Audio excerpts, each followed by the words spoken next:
অধিকার দিয়েছে, তাহলে সব রকমের নারী পক্ষ, নারী অধিকার আন্দোলন, এই হাবিজাবি আন্দোলনের বুকে লাথি মেরে সব মেয়ে লোক রাস্তায় নেমে মিছিল করতে গভর্নমেন্টের বিরুদ্ধে, যে কোরআন আমাদের যে অধিকার দিয়েছে, রাসূল যে অধিকার দিয়েছে, সেই অধিকার ফিরিয়ে দাও।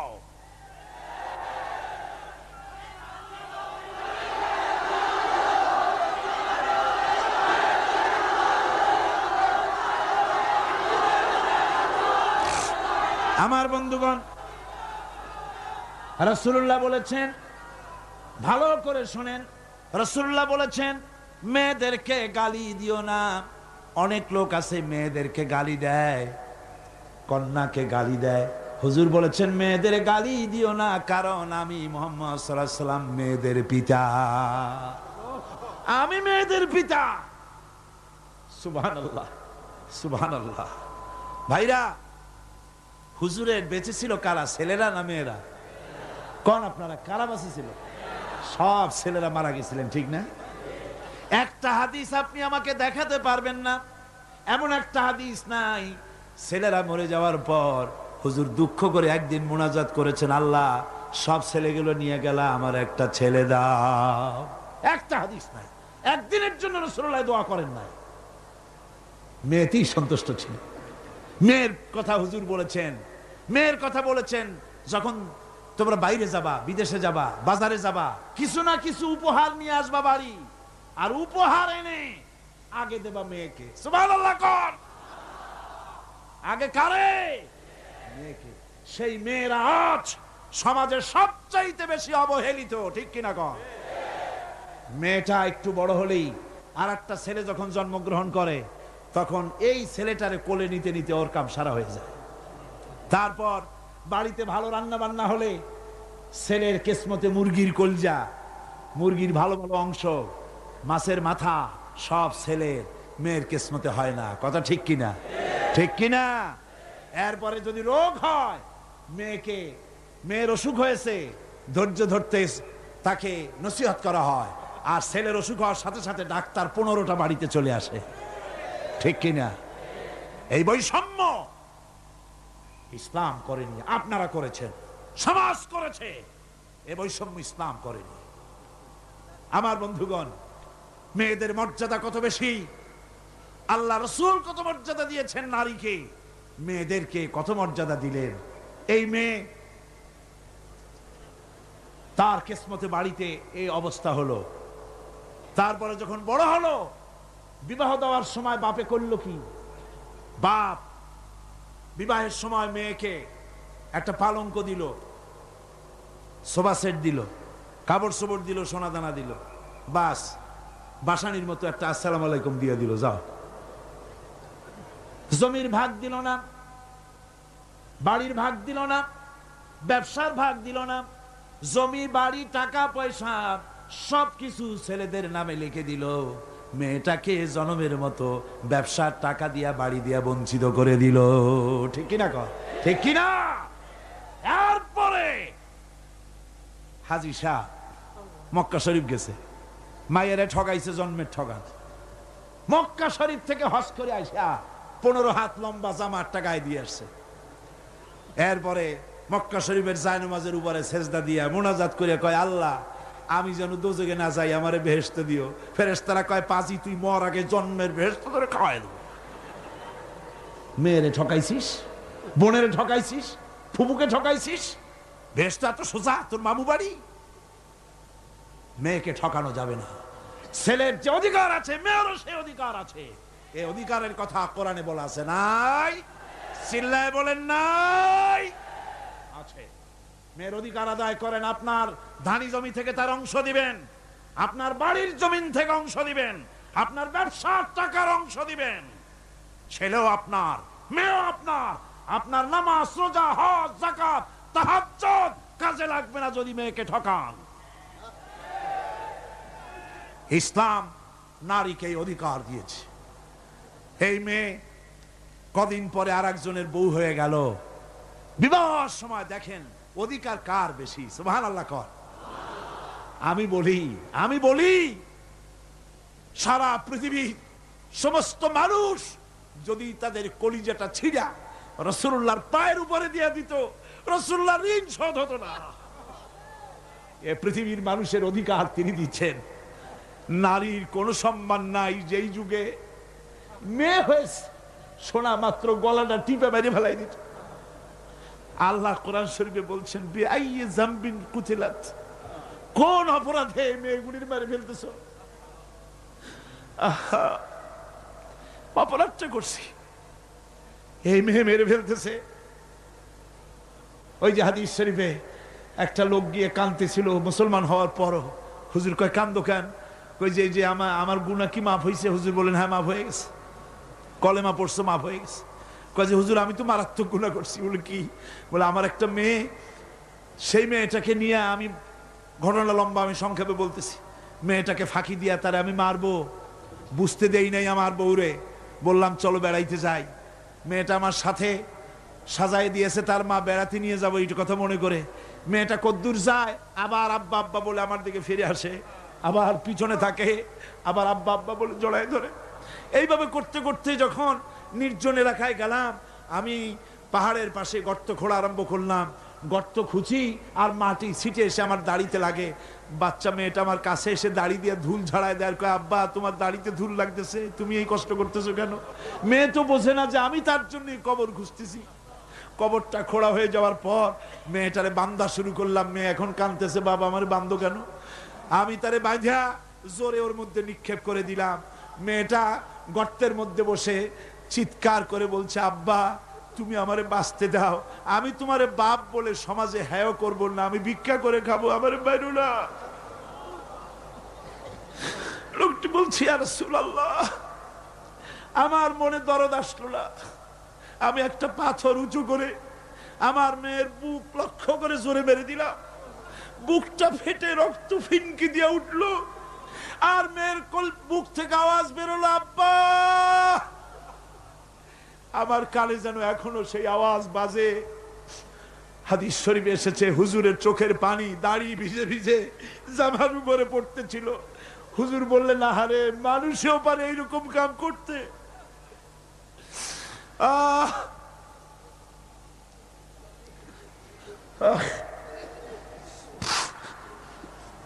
পৃথিবীতে নারীর যখন কোনো সম্মান ছিল না, মর্যাদা ছিল না, সেই সময় আমার রাসূল, আমার বিশ্বনবী নারীদেরকে সম্মানের হাত ধরে গর্তের ভিতর থেকে উঠায়া রানীর সিংহাসনে বসায় দিলেন। সুবহানাল্লাহ, মায়ের মর্যাদা দিয়ে দিলেন। সুবহানাল্লাহ। নারীরা আমাদের মায়ের জাত। নারীরা আমার কি এর জাত? মায়ের জাত। আমার মা বোনেরা, তোমাদের সম্মান কত তোমরা জানো না। আমরা পুরুষ, আমাদের পায়ের তলে জুতা, আর তোমরা আমাদের মায়ের জাত। তোমরা নারী, তোমাদের পায়ের তলে আল্লাহর জান্নাত, আল্লাহর ব্যস্ততা তোমাদের পায়ের তলে। এই সম্মান আল্লাহ তোমাদের দিয়েছে, নবী দিয়েছেন। সুবহানাল্লাহ কন। ভাইরা আমার, অধিকার ইসলাম দিয়েছে। বিবাহ যখন হয়, এই বিবাহের সময় এজেন্ট আনতে হয়। আর বিবাহ হচ্ছে বিবাহ বৈঠক। এজেন্ট আনার জন্য ওই যে কি জানি কয়, ম্যারেজ রেজিস্ট্রার বা মৌলবি সাহেব, কার অনুমতি আগে নেয়? বলেন কার অনুমতি? তাহলে অধিকার ইসলাম পুরুষে দিল না মেয়ে লোকের দিল? আগে মেয়ে লোকের কাছে যাও, মেয়েটাকে জিজ্ঞেস করো সেই বিবাহে রাজি আছে কিনা। সুবহানাল্লাহ পড়ে, এই বিবাহে রাজি আছে কিনা জিজ্ঞেস করো, তার অধিকারই বেশি। এরপরে এই বিবাহে করার ব্যাপারে কত বৈষম্য। আজ বিবাহ করতে গেলে যৌতুকের প্রথা এসেছে। রাসূলুল্লাহ যৌতুক দিয়েছিলেন, ওটা যৌতুক না, ওটা উপহার, ওটা হাদিয়া। রাসূলুল্লাহ তোহফা দিয়েছিলেন হুজুরের জামাই। সুবহানাল্লাহ, কি জামাই! এক জামাই তো জিন্নুর আইন, যাকে ফেরেশতারা পর্যন্ত লজ্জা করতো যারে দেখে, হযরত উসমান রাদিয়াল্লাহু তাআলা আনহু। আরেকজন হযরত আলী কাররামাল্লাহু ওয়াজহাহু। হযরত আলী, যার সম্পর্কে রাসূল পাক সাল্লাল্লাহু আলাইহি ওয়াসাল্লাম যাকে কত সম্মান দিয়েছেন, কত মর্যাদা দিয়েছেন, এই হলো হযরত আলী হুজুরের জামাই। আনা মাদিনাতুল ইলম ওয়া আলিয়ুম বাবুহা, আমি হলাম জ্ঞানের রাজ্য, আর আলী হলো সেই রাজ্যে প্রবেশের দরজা। সুবহানাল্লাহ। ভাইরা, এই হলো জামাই। আর মেয়ে খাতুনে জান্নাত, বিনতে রাসূল, বেহেশতের সমস্ত রমণীদের সরদারিনী মা ফাতিমাতুজ জাহরা রাদিয়াল্লাহু তাআলা আনহা। কি উপহার দিলেন বিয়েতে রাসূল? এই মেয়ে আর এই জামাই। উপহার হলো খেজুরের ছোবড়ার একটা তোশক, পানি উঠাবার জন্য একটা মশক, আর আটা পেশা একটা জাতা। এই হলো নবীর মেয়ে আর জামাইয়ের জন্য উপহার। আজ সমাজের ভেতরে যৌতুক সৃষ্টি হয়েছে। এই যৌতুক নিতেছে মুসলমানেরা। কন্যা পক্ষের কাছ থেকে দাবি করে যৌতুক আদায় করা হচ্ছে, ঠিক কিনা কর? যৌতুক দিতে হবে, যৌতুক দিতে হবে। কি দিবা?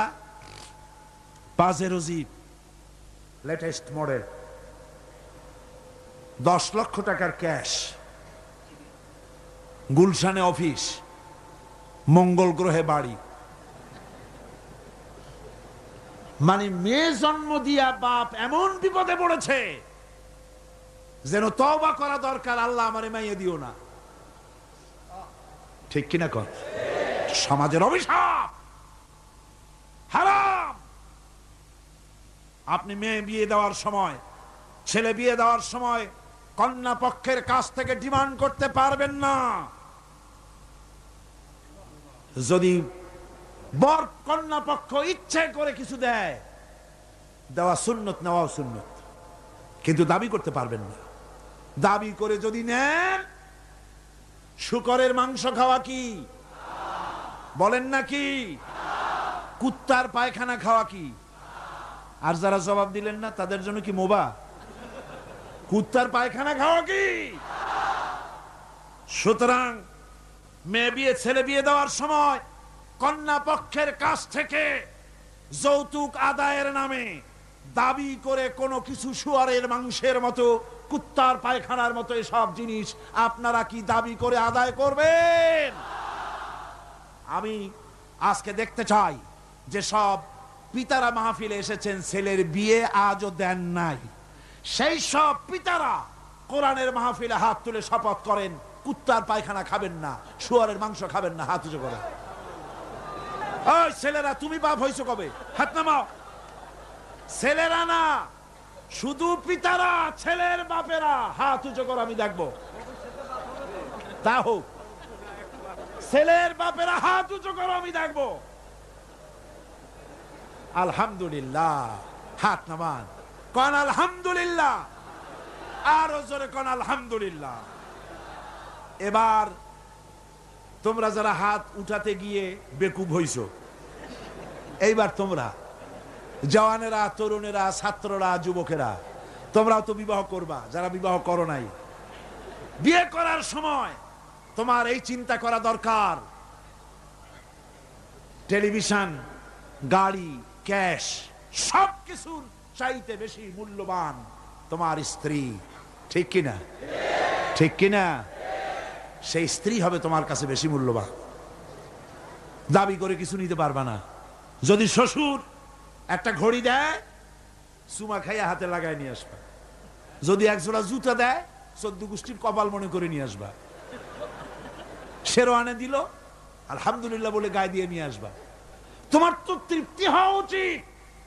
আমার শ্বশুর, আমার শাশুড়ি, তার 18 বছর, 20 বছর, 22 বছরের কলিজার নিংড়ানো স্নেহকে উজাড় করে দিয়ে তার কলিজার টুকরা মেয়েটাকেই তো দিয়ে দিয়েছে আমাকে। এর থেকে টেলিভিশন বেশি, রেডিও বেশি, গাড়ি বেশি, বাড়ি বেশি? বিবাহ করবা মহব্বত করে, নিজের টাকা দিয়া, বাপের টাকা দিয়া, সোনা দিয়া, দানা দিয়া, কসমেটিক্স দিয়ে, সুন্দর সুন্দর শাড়ি দিয়ে সাজাইয়া, রানীর মর্যাদা দিয়ে বাড়িতে এনে সম্মানের সাথে রাখবে। জীবনে খোটা দিবা না।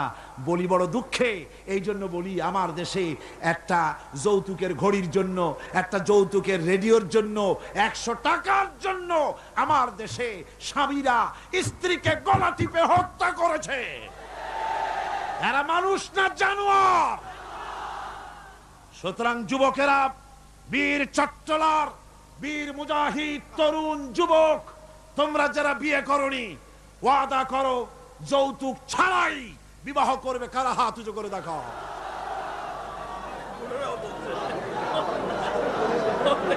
বুড়ারা হাত তুললে তো মনে হয় যেন আবার বিয়ে করতে চায়। বুড়ারা না, জওয়ানেরা। জওয়ান বসো বসো বসো বসো।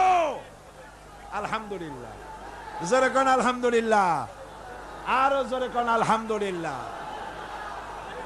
আমি তো দাঁড়াইতে বলি নাই, আমি তো দাঁড়াতে বলি নাই। ভাইরা দাঁড়ালেন কেন? বলছি দোয়া কবুলের রাত, দোয়া করিয়া যান। বসেন, কেউ দাঁড়িয়ে থাকেন না, সবাই বসেন।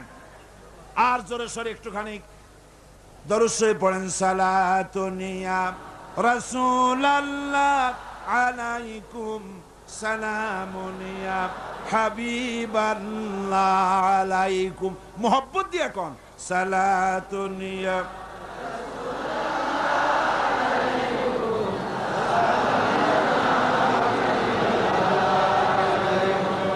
সালাতুনিয়া রাসূলুল্লাহ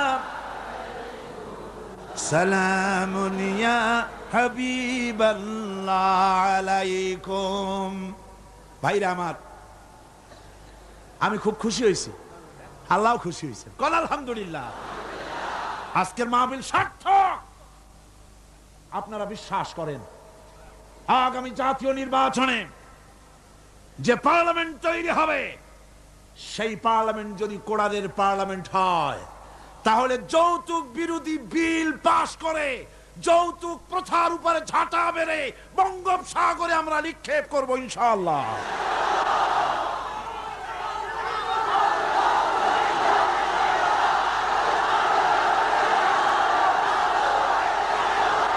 আমার কাছে, আমাদের কাছে অনেক সময়, থামুন, আমাদের কাছে অনেক সময় রিকশাওয়ালা, ঠেলাওয়ালা, কুলি মজুর এসে দোয়া চায়, হুজুর একটু দোয়া করেন। কি দোয়া? 4-5টা মেয়ে বিয়ে দিতে পারি না। কেন? আমার কাছে ঘড়ি চায়, টেলিভিশন চায়। দুঃখে লজ্জায় অস্থির হয়ে যায়। আহারে, লোকটা ঠেলা গাড়ি চালায়, রিকশা চালায়, ওর কাছে চায় টেলিভিশন আর ঘড়ি। ওটা কি মানুষ? কুত্তার চাইতে নিকৃষ্ট। এই যৌতুক প্রথা যদি বন্ধ হয়ে যায়, জেনা কমে যাবে, বিবাহ সহজ হয়ে যাবে। ঠিক কিনা গণ? বিবাহ সহজ হয়ে যাবে। ভাইরা আমার, এরপরে বিবাহ হয়ে গেল, স্বামী স্ত্রীর ভিতরে মহব্বত হতে হবে। একটা জিনিস মাঝখানে আমি বলে নেই, সেটা হলো এই শাশুড়ি আর পুত্রবধূর ঝগড়া, সাপে নেউলে অবস্থা, একটা চিরন্তন অবস্থা। অবশ্য এগুলি চিত্তগঙ্গে নাই, আছে। শাশুড়ি মনে করে ছেলে যখন বিয়ে করলো, হায় রে হায়, এত কষ্ট করে ছেলেটারে মানুষ করলাম, পুরা ছেলেটারে দখল করে ফেললো বউ। আমি শাশুড়িরা যারা আসছেন আজকের মাহফিলে, শাশুড়িদের উদ্দেশ্যে বলি, নিজের মেয়ের হাজারো অপরাধ সহ্য হয়, পুত্রবধূর এক চুল পরিমাণ অপরাধ আপনার সহ্য হয় না। এটা ঠিক নয়। আপনি পুত্রবধূকে নিজের মেয়ের মতো দেখুন, আর পুত্রবধূরা তারাও নিজের শাশুড়িকে মায়ের মতো দেখুন। আর মনে মনে ভাবুন, চিরকাল আপনি পুত্রবধূ থাকবেন না, আপনিও শাশুড়ি হবেন। আপনার শাশুড়িকে যদি মায়ের মতো যত্ন আপনি করেন, তাহলে আপনার পুত্রবধূর কাছ থেকে আপনিও মায়ের যত্ন পাবেন। আর এই ঝগড়া যদি থাকে, সংসার কিছুতেই ভালো থাকতে পারে না। গেল শাশুড়ি পুত্রবধূ। এবার স্বামী স্ত্রী। স্বামী স্ত্রীর ভিতরে মহব্বত আল্লাহর এক নিয়ামত। কোন আলহামদুলিল্লাহ। হযরত আয়েশা সিদ্দিকা রাদিয়াল্লাহু তাআলা আনহা বলেছেন, রাসূলুল্লাহর ঘরের ভিতরে কোনো দৌলত ছিল না, কিন্তু ঘরটা মহব্বত দিয়ে ভরা ছিল। আমি গ্লাসে পানি পান করে গ্লাসটা যখন রেখে দিতাম, যেখানে আমি ঠোঁট লাগাইয়া পান করতাম, আমার নবী গ্লাসের সেই জায়গায় পা মুখ লাগাইয়া পানি পান করতেন। আমার দেশে বহুত স্বামী আছে, স্ত্রী বিয়ে করছে তো মনে করে যে আমি তো নওয়াবজাদা নসরুল্লাহ খান, আর বউ সারাদিন তুমি কাজ করবে। কেন সারাদিন বউ কাজ করবে? আপনি একটু কাপড়টা ধুইতে পারেন না? আপনি একটু তার থালাবালিটা ধোয়ার ব্যাপারে একটু সাহায্য করতে পারেন না? আপনি একটু তরকারি কোটার ব্যাপারে যেটা আপনি পারেন একটু সাহায্য করতে পারেন না? ঘরটা একটু আপনি গুছাইতে পারেন না? আপনি কোন বড় লাটের বড় লাট? এবার শুনুন রাসূলুল্লাহর আচরণ। হযরত আয়েশা বলেছেন, আল্লাহর নবী দিনের কাজ করে যখন ঘরে ক্লান্ত শ্রান্ত হয়ে ফিরেছেন, এসে দেখেছেন আমার রান্না তখনও শেষ হয় নাই। নবীজি ক্ষুধার্ত ছিলেন, ক্লান্ত ছিলেন, আমার রান্না তখনও হয় নাই দেখে নবীজির চক্ষু লাল হয় নাই, ভুরু কুঞ্চিত করেন নাই, বিরক্তির ভাব দেখান নাই, ভর্ৎসনা করেন নাই, বরং আমার পাশে বসে তরকারি কুটে অথবা রুটি সেকে আমাকে সাহায্য করেছে। এই ছিল আমার রাসূল। নারীদের প্রতি সহনশীল হও, নারীদেরকে সম্মান করো। চট্টগ্রামের তরুণ যুবকদের বলি, কলেজ বিশ্ববিদ্যালয় হাই স্কুল মেয়েদের যখন ছুটি হয়, নির্লজ্জের মতো কলেজের গেটে মহিলা স্কুলের সামনে দাঁড়ায় থাকো কেন? ঠিক কিনা কর? তোমাদের জ্বালায় মেয়েরা নিরাপদে হাঁটতে পারে না। তুমি মেয়ের লোককে যখন দেখো, পরের একটা মেয়ে, তুমি ভাবতে পারো না এটা আমার মা, এটা আমার বোন? এইরকম চোখে দেখো। নারীকে সম্মান করো। মহিলা স্কুল মহিলা কলেজের সামনে ভিড় করো না, তাদের সহজে যাতায়াত করতে দাও। এটাই ইসলাম বলে। বউকে সাহায্য করো, স্ত্রীকে সম্মান করো, মর্যাদা দাও, সমান অধিকার। তবে এক জায়গায় স্বামীর অধিকার একটু বেশি। সেটা কোথায়? তিরমিজি শরীফের হাদিসে এসেছে, একবার আল্লাহর নবী এক পাহাড়িয়া এলাকা থেকে যাচ্ছিলেন, জঙ্গলের এক উট এসে নবীজির পায়ের উপরে সেজদায় পড়ে গেল, পায়ের উপরে চুমো খেলো। সাহাবায়ে কেরাম বললেন, ইয়া রাসূলুল্লাহি, পাহাড়ের উট হুজুরের পায়ে সেজদা দিয়া ধন্য হয়ে গেল। হুজুর যদি অনুমতি দিতেন আমরাও হুজুরের কদমে সেজদা দিয়া ধন্য হয়ে যেতাম। নবীজি বলেন, মানুষ মানুষকে সেজদা করা হারাম। আমি যদি মানুষ মানুষকে সেজদা করার জন্য যদি পারমিশন দিতাম, তাহলে দুনিয়ার সমস্ত স্ত্রীদেরকে বলতাম তারা যেন তার স্বামীর সেজদা দেয়। স্বামীর মর্যাদা এখানে বেশি। রাসূলুল্লাহ আরো বলেছেন, কোন স্ত্রীর মৌত হয় যদি এমন অবস্থায় যে তার স্বামী তার প্রতি খুশি ছিলেন, আল্লাহ রাসূল বলেছেন মেয়ে লোকটি সোজা আল্লাহর জান্নাতে চলে যাবে। স্বামীর মর্যাদা এখানে বেশি। স্বামীকে লক্ষ্য রাখতে হবে, উভয়ের অধিকারের প্রতি যত্নশীল হতে হবে। এরপরে যখন সে মা হয়ে গেল, আমার বন্ধুগণ, নারী যখন মা হয়ে গেল, মর্যাদা তখন তার এত বেড়ে গেল। রাসূলের কাছে প্রশ্ন হলো, হুজুর খেদমত করব কার? হুজুর বলেন, তোমার মায়ের, তারপরে কার? তোমার মায়ের, তারপরে কার? তোমার মায়ের, তারপরে কার? তোমার পিতার। পিতার চাইতে মায়ের মর্যাদা কয় গুণ হলো? 3 গুণ হয়ে গেল। রাসূলুল্লাহ 3 গুণ বাড়ায় দিলেন। সুতরাং আমি বলি আপনাদেরকে, মা আপনার বড় পীর, বাপ আপনার বড় পীর, কোনোদিন ভুলে যাবেন না। কথাটা বারবার বলি আমি, যত জায়গায় মাহফিলে যাই। আমি, ওলামারা সবাই বলেন, আমিও বলি, সব জায়গায় মানুষকে স্মরণ করায় দেই, আপনার কাছে আপনার মা বাপের চাইতে বড় পীর আর নাই।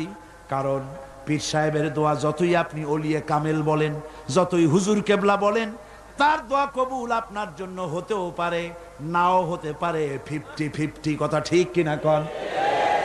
কিন্তু রাসূলুল্লাহ গ্যারান্টি দিয়েছেন 3 জনের দোয়া অবশ্যই কবুল হয়ে যাবে। তার ভিতরে একজন হলো মাজলুম, যদি দোয়া করে কবুল হবে। একজন হলো মুসাফির, দোয়া কবুল হবে।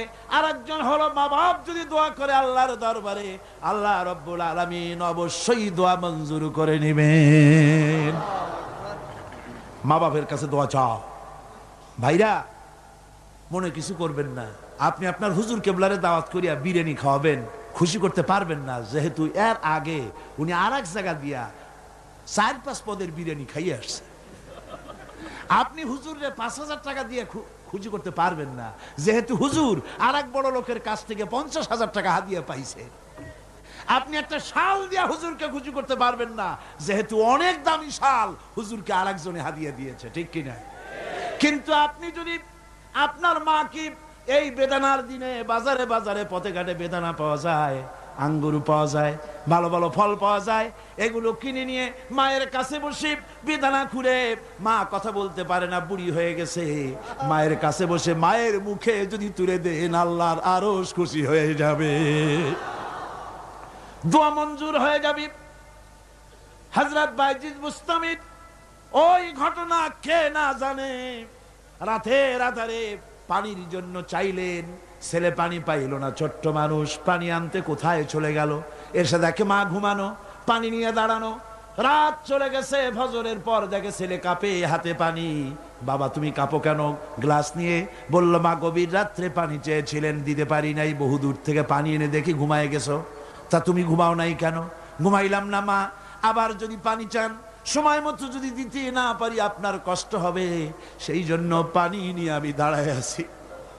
বাইজিদের মা বাইজিদের হাতের থেকে পানি নিয়ে পান করে, কম্বলটা গায়ে দিয়া বাচ্চারে শোয়ায় দিয়া উযু করে ফজরের নামাজ পড়ে সেজদায় গিয়া মায়ের চোখের থেকে পানি পড়ছে। মা বলে, রব্বুল আলামিন, আমি বাইজিদের মা, আমি যতই গুনাহগার হই না কেন, মায়ের দোয়া বাচ্চার জন্য কবুল হয় বলে তোমার হাবিব বলেছেন। আমার ছোট্ট বাইজিদ আমার জন্য যা করেছি, আমার কলিজা ঠান্ডা হয়ে গেছে। রব্বুল আলামিন, তুমি আমার বাইজিদকে সুলতানুল আরিফিন বানাইয়া দাও। দোয়া মঞ্জুর, সুবহানাল্লাহ। ভাইরা খবরদার ভুল করবেন না, আপনার সবচাইতে বড় পীর আপনার মা বাপ। সবচাইতে বড় পীর কে? আমি এবার বোনেদের ব্যাপারে, আমার বোনেদের ব্যাপারে শেষ কথা বলবো। ইসলাম আপনাকে অধিকার দিয়েছে লেখাপড়া করার, প্রশাসনিক দায়িত্বশীল হওয়ার অধিকার আছে, আর্মিতে যাওয়ার অধিকার আছে, সব অধিকার আছে পুরুষের। যত অধিকার ইসলামী রাষ্ট্রে আপনার তত অধিকার, কোনোটা খাটো নাই, তবে ক্ষেত্র ভিন্ন, পর্দার সাথে থাকতে হবে। রাসূলুল্লাহ, আল্লাহ পাক বলেছেন, এমন একটা চাদর পরো যেই চাদরটা পরলে মাথাটা, গলাটা, বুকটা ঢেকে যায়, এমন চাদর পরো। ব্যাংকে চাকরি করা যাবে, অফিসে চাকরি করা যাবে, কলেজে বিশ্ববিদ্যালয়ে চাকরি করা যাবে, ব্যবসা করা যাবে, সব করা যাবে, তবে পর্দার ভিতরে থেকে। বেপর্দা হলে পরে জাহান্নামে যাওয়া লাগবে। জোরে কর নাউজুবিল্লাহ। পর্দার সাথে আপনাদের থাকতে হবে। আমার মা বোনেরা, চাদর পরেন, বোরখা পরেন, বোরখার চাদর ছেড়ে দিয়েন না। দেখবেন একটা জিনিস লক্ষ্য করেন, বোরখা নাই, মাথার চুল টুল ছেড়ে দিয়ে, লিপস্টিক লাগাইয়া, মেকআপ পরে, তারপরে যদি কোনো দোকানে যান মার্কেটিং করতে, সেলসম্যান দেখেই কবে, আপা আসেন আসেন, বাবি সাহেব আসেন। আর যদি একটা বোরখা পরে যান, বলবে খালাম্মা বসেন। একটা অজানা একটা পুরুষ আপনারা আপা কইলো, ভাবি কইলো, এতে মজা না? আপনাকে খালাম্মা বলে সম্মান করলো, সম্মান কোনটায়? সুতরাং বোরখা পরেন, চাদর পরেন। ইসলাম আপনাকে যে বোরখা পড়তে বলেছে, চাদর পড়তে বলেছে, আপনার সম্মানের জন্য, আপনার মর্যাদার জন্য। মা বোনদের ব্যাপারে সর্বশেষ কথা, অনেকের বাড়িতে চাকর চাকরানি থাকে, কাজের মেয়েরা থাকে, কাজের ছেলেরা থাকে, থাকে না? থাকে না? অনেক বাড়িতে কাজের মেয়ে লোক, কাজের লোক থাকে, কিন্তু গৃহকর্ত্রী এই কাজের লোকগুলির উপরে, চাকর চাকরানির উপরে এত জুলুম করে যে জুলুম মধ্যযুগেও ছিল না। ঠিক কি না? কোথায় কোথায় মারধর করে, নিজেরা যা খায় তার থেকে নিম্নমানের খাবার দেয়, ভালো শোবার পায় না, ভালো খাবার পায় না, আর মার তো আছে। আমার মা বোনেরা, তিরমিজি শরীফের হাদিস শুনুন। আল্লাহর নবী বলেছেন, শ্রমিকের উপরে, কাজের লোকদের উপরে যে অত্যাচার করবে, অধিকার আদায় করবে না, কিয়ামতের দিন সে আল্লাহর জান্নাতে যেতে পারবে না। আপনি যতই নামাজ রোজা করেন, আল্লাহর দরবারে জান্নাতে যাওয়া যাবে না, যেহেতু আপনি জুলুম করেছেন কাজের লোকদের প্রতি, শ্রমিকদের প্রতি। শ্রমিকের প্রতি জুলুম করা যাবে না। মা বোনদের কথা শেষ। বন্ধুগণ, এখনই মুনাজাত হবে। মুনাজাতের আগে আসুন আমরা তওবা পড়ি। সবাই পড়েন আউযু বিল্লাহি মিনাশ শাইতানির রাজীম। সব ভাই নামাজের কায়দায় বসেন, নামাজের কায়দায় বসুন, আর কেবলামুখী তো হয়েই আছে। আউযু বিল্লাহি মিনাশ শাইতানির রাজীম। বিসমিল্লাহির রহমানির রহিম। আস্তাগফিরুল্লাহ, আস্তাগফিরুল্লাহ, আস্তাগফিরুল্লাহ রব্বি মিন কুল্লি যামবি ওয়া আতুবু ইলাইহি লা হাওলা ওয়ালা কুওয়াতা ইল্লা বিল্লাহিল আলিয়্যিল আযীম। আয় আল্লাহ তাআলা, আমি আর জীবনে কখনো শরীয়তের ওজর ছাড়া ফরজ নামাজ, ফরজ রোজা ছেড়ে দেব না। সবাই বলেন ইয়া আল্লাহ। এই মুহূর্ত থেকে মদ, জুয়া, মিথ্যা, সুদ, ঘুষ, জেনা, অশ্লীলতা, পাপাচার, মিথ্যা, অহংকার, সব রকমের কাবায়ের থেকে তোমার কাছে তওবা করতেছি। তওবা ইয়া রব্বি, তওবা ইয়া রব্বি, তওবা ইয়া আল্লাহ, তওবা ইয়া আল্লাহ, তওবা ইয়া আল্লাহ। লা ইলাহা ইল্লাল্লাহু মুহাম্মাদুর রাসূলুল্লাহ। আশহাদু আল্লা ইলাহা ইল্লাল্লাহু ওয়াহদাহু লা শারীকা লাহু ওয়া আশহাদু আন্না মুহাম্মাদান আবদুহু ওয়া রাসূলুহু। আল্লাহুম্মা আমিন।